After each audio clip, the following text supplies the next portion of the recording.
ആലുവയുടെ അമരത്തിനി എം.ഒ. ജോണും JB മേത്തരും.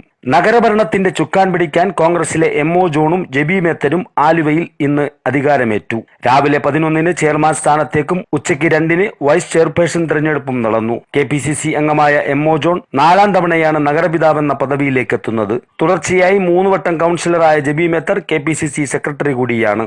അന്തരിച്ച മുൻ നഗരസഭാ ചെയർമാൻ യു.ജെ. തര്യന്റെ വസതിയിൽ നിന്നും രാവിലെ പ്രകടനമായിട്ടാണ് നിയുക്ത ചെയർമാനും കൗൺസിലർമാരും നഗരസഭാ കാര്യാലയത്തിൽ എത്തിച്ചേർന്നത്. കൃത്യം 11 മണിക്ക് തന്നെ ചെയർമാൻ തെരഞ്ഞെടുപ്പിന്റെ നടപടികൾ ആരംഭിച്ചു.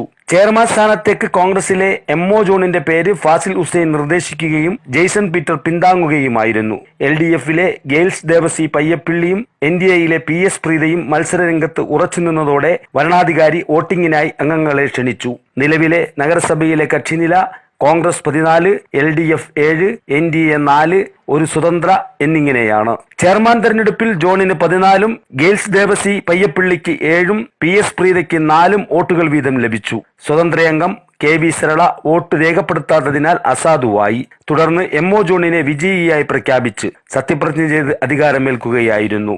ജോണിനെ പ്രതിപക്ഷ അംഗങ്ങൾ അനുമോദിച്ചപ്പോൾ കോൺഗ്രസ് വിമത അംഗം കൂടിയായ സരള ഹാൾ വിട്ടു പോയിരുന്നു. നിയുക്ത ചെയർമാനെ അൻവർ സാദത്ത് എം.എൽ.എ അനുമോദിക്കാൻ കൗൺസിൽ ഹാളിൽ എത്തിയിരുന്നു. ആലുവയുടെ സമഗ്ര പുരോഗതിക്ക് നിയുക്ത ചെയർമാനും വൈസ് ചെയർപേഴ്സണും സകല പിന്തുണയും എം.എൽ.എ പ്രഖ്യാപിച്ചു. കെ.പി.സി.സി ജനറൽ സെക്രട്ടറിയും ആലുവ അർബൻ ബാങ്ക് ചെയർമാനുമായ അഡ്വക്കേറ്റ് ബി.എ. അബ്ദുൽ മുത്തലിബും ആശംസകൾ അർപ്പിക്കാൻ എത്തിച്ചേർന്നിരുന്നു. ഉച്ചയ്ക്ക് ശേഷം നടന്ന വൈസ് ചെയർപേഴ്സൺ സ്ഥാനത്തേക്കുള്ള തെരഞ്ഞെടുപ്പിൽ കോൺഗ്രസിലെ ജെബി മേത്തർ, എൽ.ഡി.എഫിലെ മിനി ബൈജു, എൻ.ഡി.എയിലെ ശ്രീലത രാധാകൃഷ്ണൻ എന്നിവർ മത്സര രംഗത്തുണ്ടായിരുന്നു. തുടർന്ന് നടന്ന വോട്ടിംഗിൽ ജെബി മേത്തർ വൈസ് ചെയർപേഴ്സണായി തെരഞ്ഞെടുത്തു. എൽ.ഡി.എഫ് 7-ഉം എൻ.ഡി.എ 4-ഉം വോട്ടുകൾ നേടിയപ്പോൾ കെ.വി. സരള ഈ തെരഞ്ഞെടുപ്പിലും വോട്ട് അസാധുവാക്കി. തെരഞ്ഞെടുപ്പിന് വരണാധികാരി DEO N B. Suresh, municipal secretary Toby Thomas എന്നിവർ നേതൃത്വം നൽകി. കൗൺസിലർമാരായ Giles Devassy Payyappilly, Shemmy Sebastian, V N. Suneesh, N. Sreekanth, Divya Sunil, Liza Johnson, Deena Shibu, K V. Sarala, K. Jayakumar, Sreelatha Radhakrishnan, P S. Preetha, Mini Baiju, Latheef Puzhithala, Fazil Hussain, Saniya Thomas, Jaison Peter, Leena Varghese, M P. Simon, P P. James, K P. Indiradevi, Saiji Jolly, Sreelatha Vinod Kumar, Tindu Rajesh, Seenath Moosakutty എന്നിവർ പങ്കെടുത്തു. തെരഞ്ഞെടുപ്പുകൾക്ക് ശേഷം കോൺഗ്രസ് പ്രവർത്തകർ നഗരത്തിൽ ആഹ്ലാദ പ്രകടനങ്ങൾ നടത്തുകയും മധുരം വിതരണം ചെയ്യുകയും ചെയ്തു. 1988-ലാണ് ജോൺ ആദ്യമായി ആലുവ നഗരസഭാ ചെയർമാനാകുന്നത്. പിന്നീട് 2 വട്ടം കൂടി അധ്യക്ഷ പദവിയിലെത്തി. 79-ൽ നഗരസഭാ വൈസ് ചെയർമാനായിരുന്നു. 15 വർഷത്തെ ഇടവേളയ്ക്ക് ശേഷമാണ് ജോണിന്റെ ചെയർമാനായുള്ള തിരിച്ചുവരവ്. യു.ഡി.എഫിന്റെ ജില്ലാ ചെയർമാനായിരുന്ന ജോൺ കോൺഗ്രസിലെ എ വിഭാഗത്തിന്റെ പ്രമുഖനായ നേതാവ് കൂടിയാണ്. ഞങ്ങൾ ഒരു കാര്യം പറയാൻ ആഗ്രഹിക്കുന്നു.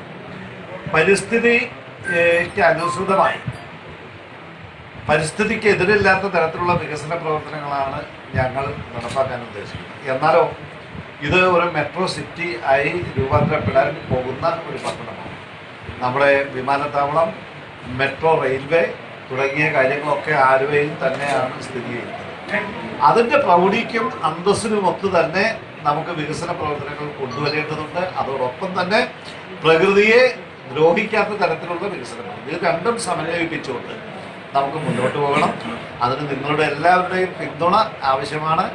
അത് കക്ഷി രാഷ്ട്രീയമില്ലാതെ നിങ്ങളുടെ സഹായം ഞാൻ അഭ്യർത്ഥിക്കുന്നു. കഴിഞ്ഞ തവണ ചെയർപേഴ്സൺ സ്ഥാനത്തേക്ക് പരിഗണിച്ചിരുന്ന ജെബി മേത്തർ ഇക്കുറി 22-ാം വാർഡിൽ നിന്നാണ് വിജയിച്ച് കൗൺസിലർ ആയത്. യൂത്ത് കോൺഗ്രസിന്റെ അഖിലേന്ത്യാ ജനറൽ സെക്രട്ടറി ആയിരുന്നു. മുൻ ചെയർപേഴ്സൺ ലിസി എബ്രഹാമും വൈസ് ചെയർപേഴ്സൺ സി ഓമനയും കഴിഞ്ഞ തെരഞ്ഞെടുപ്പിൽ പരാജയപ്പെട്ടതിനാൽ ജെബിക്ക് പാർട്ടിയിൽ എതിരാളികൾ ഉണ്ടായിരുന്നില്ല.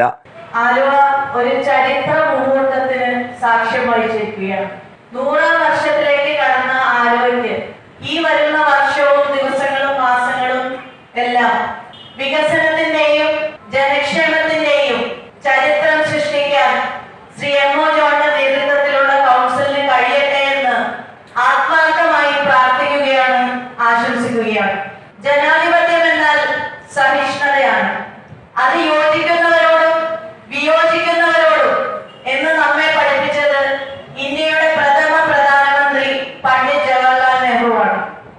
അദ്ദേഹത്തിന്റെ പിൻഗാമികളായി നമ്മളെല്ലാവരും ഓരോ പ്രവർത്തനങ്ങൾ ചെയ്യുമ്പോൾ തീർച്ചയായും നമ്മുടെ മുന്നിലുള്ളതും അത് തന്നെയാണ്. എല്ലാവരും ഒത്തൊരുമയോടെ, സഹിഷ്ണുതയോടെ, ഒന്നായി ആലുവ